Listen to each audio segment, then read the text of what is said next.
Hey guys, real quick, I just stopped at Lowe's. We went out to the diner to go eat, and I stopped at Lowe's because I had to pick up a new saucer for underneath the one of my pots because the other one was a clear plastic one and it cracked. So Lowe's had some fly traps, and there were some pretty big ones, and there were some small ones. So I opted to get a big one. The other two or three that I saw were all banged up. This was still banged up. The box was dented and everything. So I asked the cashier to cut me a break, and he reduced the price on it, so I got that. Okay, guys, Frank here. This is my third take. My phone actually overheated, and the phone quit, and it looks like it wiped out the last video that I had taken. So, getting back to it, these are my fly traps and Sarracenia.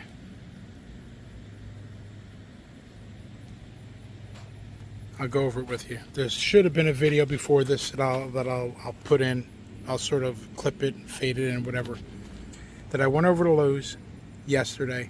I had to pick up a new pan for underneath the pots because my clear one was cracked and it was leaking, and I want to make sure I got them because in here I got accidental leaf pullings. What I mean by accidental leaf pullings, I'll come over here. So back here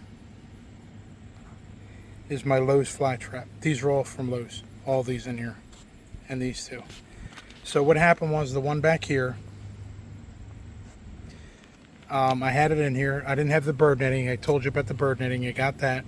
What happened was something had dug this up, dug that one up, and actually pulled off one of the leaves. So it did an accidental leaf pulling. So now I have the leaf pullings, the one leaf pulling in there plus the other ones. What I mean by the other ones is I went to Lowe's today to get a dowel for some furniture repair, for a chair repair. This one I bought yesterday. This one was pretty good. These two, this one here and this one here, were literally out of their pots. And I think it was this one here that when I pulled it apart, it came out in a bunch of pieces. So there were actually some quote-unquote leaf pullings. There were some pretty good leaves with rhizomes still attached to them, and I put them in that clear plastic that I have down there filled with long sphagnum peat moss, or long sphagnum moss, and it's sitting in water, so it's keeping it hydrated. These are the pieces that I got out of there. I also got one in the center here that's black, but I planted it anyway because I'm hoping that there was looked like white rhizome on it, so I'm hoping that it'll take. I'm not sure if it will or not. It's really hot out here. It's like over 95 degrees. It's hot and humid. But these are all the ones I got from Lowe's. So this is the one I got yesterday. I nicknamed it 8-7 because that's the date. These are going to be the 8-9s.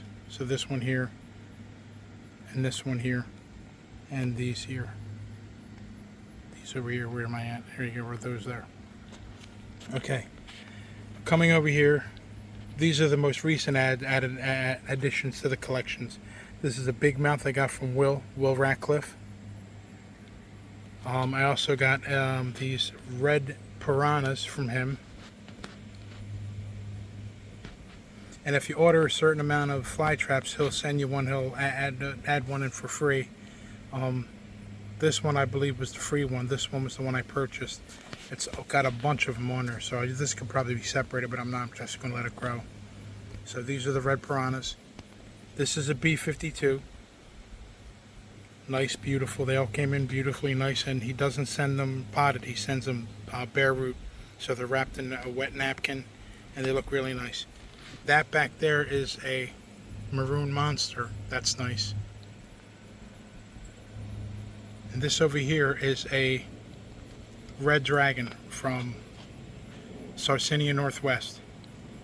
This here is a red dragon from California Carnivores. This is a big mouth from California Carnivores. So I got a mix of stuff here.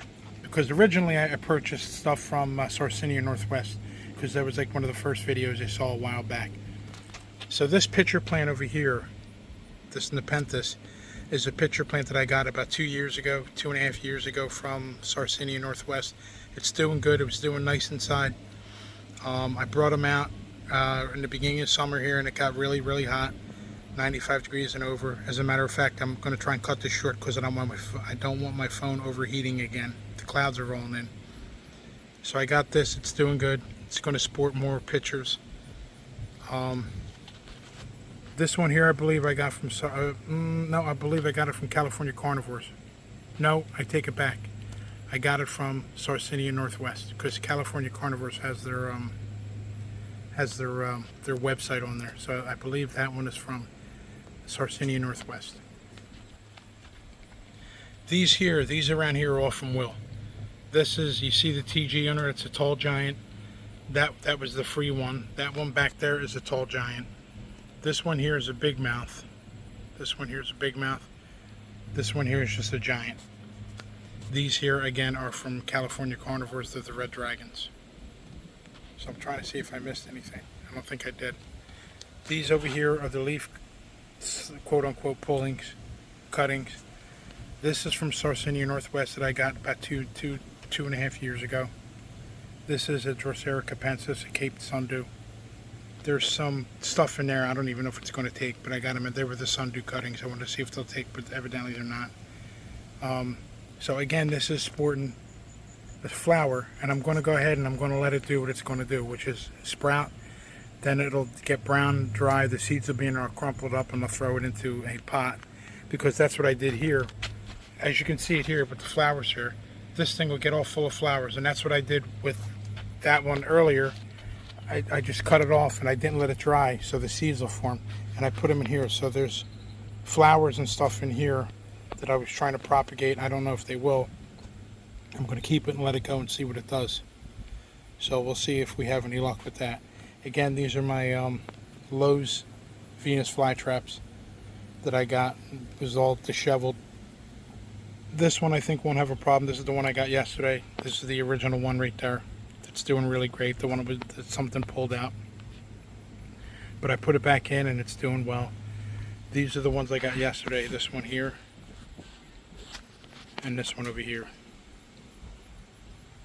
So we'll see how they do in this heat and everything. It's supposed to break come Wednesday, our weather said. So we'll see what happens. I'm going to keep these things hydrated, keep them watered. I did it as best I can. Again, the traps from Will are excellent. He is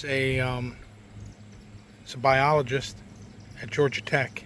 I forget what he actually is, but his title, he's a professor of biology at genetic biology at Georgia Tech. So he grows some really awesome Venus flytraps and other carnivorous plants. Again, Sarracenia Northwest, they've been around for a while. I bought from them. I've had success. I actually bought a red dragon from them last year, the year before last, and I overwintered it last year, and it died because me, like an idiot, I kept it outside. Up here in the Northeast in Jersey, you wouldn't think, but we get some really cold weather up here, and I believe it dropped down below 10 degrees, and they sat out there, and I didn't keep them hydrated, and it ended up dying. I had a Lowe's Venus flytrap too, and that one had handled some severe weather, but that ended up dying too. So I ended up starting over again. I bought a new Lowe's one, which is the one in the back there, and I bought a Red Dragon from Sarracenia Northwest and from California Carnivores. And because Brooks from Carnivorous Plants Hub, he's another guy who's well versed in this stuff. He's got a lot of good videos. You can watch him out there. He's got a lot of good videos and a lot of knowledge and everything, along with California Carnivores YouTube website. They're really knowledgeable and really know what they're doing.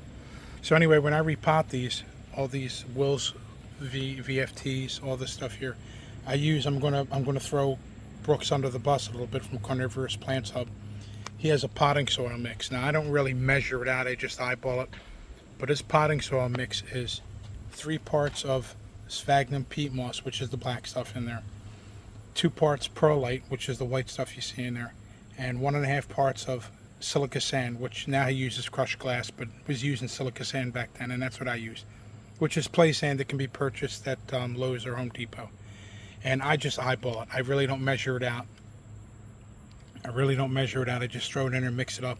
You wet it a little bit, make it a little bit moist, and then you go ahead and put it in there. Now what I've been doing is putting long sphagnum peat moss in the bottom as a filter, Brooks was putting a paper towel, which I have under some of these, a paper towel just to wick up some of the moisture and keep the soil from going through it, which is also a good idea. Eventually it'll break down, but you got to repot these things anyway. So when you repot them, you can put a new paper towel in, or put sphagnum peat moss or long sphagnum peat moss in there, because they actually use that to line baskets to put stuff in, and you can go that route.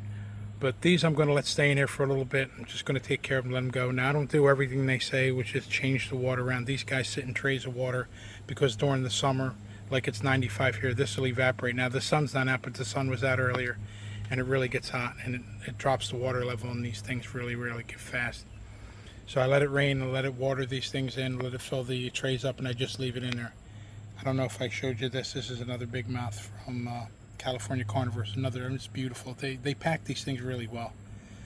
Will packs his. Again, they come bare root, but they're packed very well. They're not harmed in the least. I've gotten nothing but fine specimens from him. Again, California Carnivores, nothing but fine specimens from them. They're grown. They come in these pots here with a clear plastic cup over top of them to protect them. And this one here came like that, and this one's actually starting to grow. You can see some of the green traps growing, and they're turning red as they mature a little bit. Same thing here with the ones from Sarracenia Northwest and Will's red piranhas here. Again, you can see the red, the deep red in those. I like the red ones. They're freaky looking. And you can see the free one he sent me, the one that's actually a little taller and lankier. That one's green because they start out green and they get red as they get more and more sun. The maroon monster, that's a nice one. That's another one I like. You can tell I like the reds. And it's really nice. It's really fun. So again, I'm just starting out here. I'm a beginner. Just starting out because I love Venus flytraps. I've always loved them as a kid.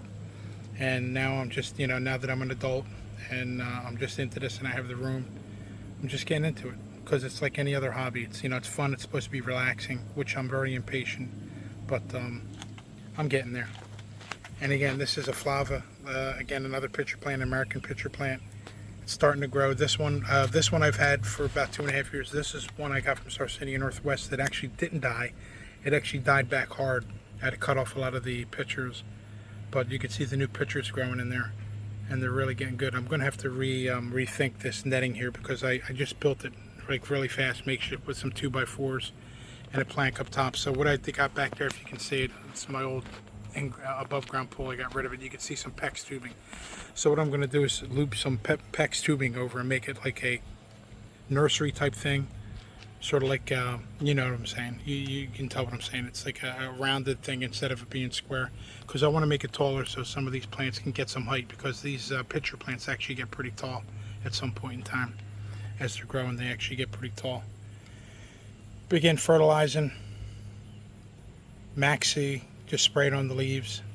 I use that every once in a while. I feed them with Brooks's dried bloodworms. Now another thing that I got from Will that I saw are called bug bites. They look almost like the Osmocote or the Nutricote that Will sells. Looks like that, but they're actually a little bit bigger. Look like little tiny meatballs, and you soak them in diluted Osmocote or something. You let them soak, you let them get swollen up, and then you can go ahead and drop them in the the open Venus flytraps, just like Brooks's recipe, which is the dried bloodworms, and then you put them in a mixer. You can crunch them up yourself, but you put them in a blender, a small portable blender that crushes them up into a powder. You add some watered down Osmocote, some diluted Osmocote, and you mix them up, and you put the paste in the plants. But you know what? With all the flies and stuff out here, they get their own nutrition. They do. The bugs land in them. They do what they do. I mean, I'm not out here all the time, but I'm pretty sure if I put a time-lapse camera or something out here, or put a camera out here to watch these things, I'm pretty sure you'd see bugs climbing in and out. Because, case in point, let me find one. I think it was this one back here. So one of Will's. So this is the tall giant back there. So this one back here. I put some bloodworm paste in there that I made, and a day or two later it opened up. Now I was just out here this morning and it was open, and I was going to scrape it out, and I said, "Ah, to hell with it." So what that does is actually, if there's a bug or something like that that actually sees it and smells it and goes in there, it'll actually go in. It'll trip the fly trap again, and it closes. So now not only does it have the bug in there, but it also has the bloodworm paste in there. So now it's going to digest it, and that'll be, you know, double nutrition. It's like double eating, double feeding. But anyway, so you know, don't go crazy with this stuff. Take it from me. And again, California Carnivores has excellent YouTube videos. Carnivorous Plants Hub. He's another gentleman who does this stuff. He lives in Florida. Brooks, Carnivorous Plants Hub. He is in Idaho, I believe, Idaho or Indiana or something like that. So he gets, you know, he gets some fairly decent weather like we do here. But all in all, it's just a wonderful hobby. It's nice to have, and they, you know, you're not going to get rid of your fly, your mosquito troubles right away. You know, I actually have a bat house that I never installed, but the bats will actually eat their weight in mosquitoes and other bugs and everything. But these help, and it's a nice little hobby.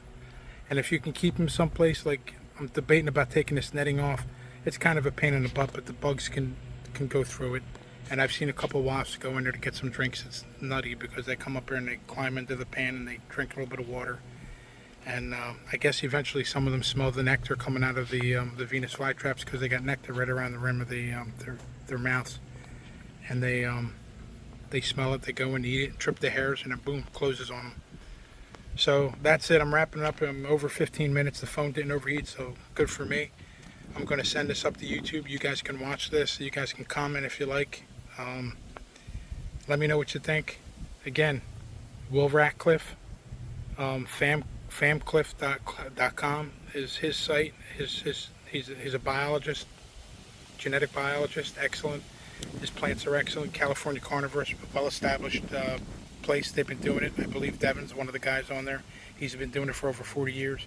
And Sarracenia Northwest is another place that I've dealt with, and they have excellent plants. Again, this is a test of it right here because this has been around for over 2 years. This has been around for over 2 years. The plants I got from them, Sarracenia Northwest there, Sarracenia Northwest there, California Carnivores, California Carnivores. And I got another Nepenthes coming from California Carnivores. I ordered one from them. And I told Will I'd order some more from him because he cut me a break. He cut me a break on some stuff. He actually sent me the big mouth as a bonus plant. And when I originally got a shipment, I told him I didn't see the maroon monster. So he refunded me some money, but I got to buy more because I did have it. When I pulled it out of the packaging, I must have put it aside and didn't realize where I put it. And when I went to go back and look at everything I pulled out, I didn't see it. Here I grabbed a pot that I had, and it was inside there, and I'm like, oh, what an idiot. So I'm letting Will know that I'm going to either pay for it or I'm going to buy more often. And that's it, guys. So let's keep our fingers crossed that the Lowe's plants do good, because there's nothing wrong with the Lowe's plants. It says right on the box that it's women owned, and I should have taken a video of what they look like before I planted them out there. But you know, again, I'm just too busy. I got too much stuff going on, and I don't have time to do all this stuff, unboxings and everything. So again, we're close to 20 minutes now. We're at 17:43. So I'm going to end this here. And guys, comment, get into this if you're into it. It's not hard. Again, like Brooks says, you know, it defies the normal planting stuff because the soil that they're in doesn't require any fertilizer. But watch videos from Carnivorous Plants Hub, Carnivorous Plants Hub, California Carnivores, and some of the other ones out there. These guys have been doing this for years, and they're very knowledgeable about it, and they can also help you with questions about what you want to, like they say, a lot of starters should start out with the sundews. They're very easy plants to raise. They actually pollinate themselves. So again, right here, case in point, flowers, and these flowers will turn into seeds. So that right there, the flowers will turn into seeds, and then once the flowering stalk browns and dies, I'll have seeds, and they're like weeds because there's like thousands of seeds, and you can get them everywhere. All right, guys, talk to you later. Thanks for watching. Bye.